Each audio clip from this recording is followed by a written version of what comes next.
Redbad or Radbod was the king of Frisia from c.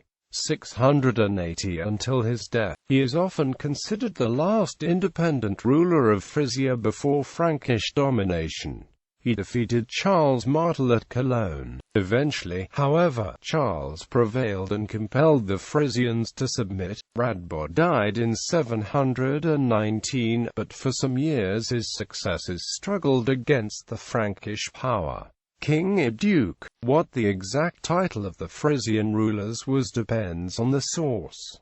Frankish sources tend to call them dukes, other sources often call them kings. Being Germanic pagans, it is likely that they would have been called kings by the followers, whereas the Christianized Franks, who had inherited the Latin literary tradition, would have referred to them as dukes. Reign. While his predecessor, Refusal, had welcomed Christianity into his realm, Radbod attempted to extirpate the religion and free the Frisians from subjugation to the Merovingian kingdom of the Franks. In 689, however, Radbod was defeated by Pippin of Herstal in the Battle of Dorestad and compelled to cede West Frisia to the Franks. Between 690 and 692, Utrecht fell into the hands of Pippin of Herstal. This gave the Franks control of important trade routes on the Rhine to the North Sea. Some sources say that, following this defeat, Radbod retreated, in 697, to the island of Heligoland. Others say he retreated to the part of the Netherlands that is still known as Friesland. Around this time there was an archbishopric, a bishopric of the Frisians founded for Willibrord, and a marriage was held between Grimoald the Younger, the oldest son of Pippin, and Theodeswinde, the daughter of Radbod, in 711. On Pippin's death in 714, Radbod took the initiative again. He forced St. Willibrord and his monks to flee and advanced as far as Cologne, where he defeated Charles Martel, Pippin's natural son, in 716. Eventually, however, Charles prevailed and compelled the Frisians to submit. Radbod died in 719, but for some years his successors struggled against the Frankish power. As an example of how powerful King Radbod still was at the end of his life, the news that he was engaged in assembling an army was enough to fill France with fear and trembling.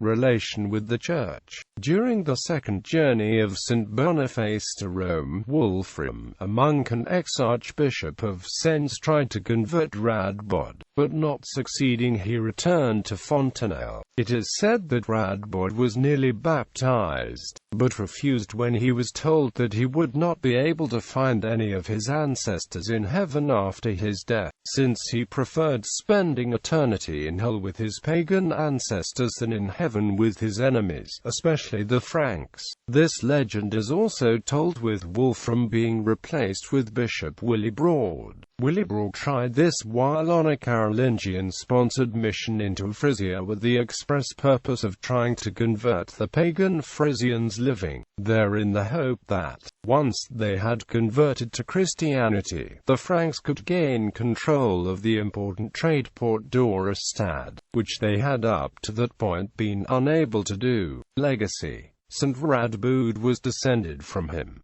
St. Radbod was a bishop of Utrecht who adopted his ancestors' native name. The Nijmegen University and its corresponding medical facility were named after him in 2004. In Richard Wagner's Lohengrin, a certain Radbod, ruler of the Frisians, is mentioned as Ortrud's father. It is possible that Wagner was thinking of the historical Radbod, although he died more than 150 years before the birth of Henry the Fowler, another character in the opera, who could not, therefore, be contemporary of Radbod's daughter. In Harry Harrison's The Hammer and the Cross series of novels, Radbod becomes the founder of The Way, an organized pagan cult, created to combat the efforts of Christian missionaries.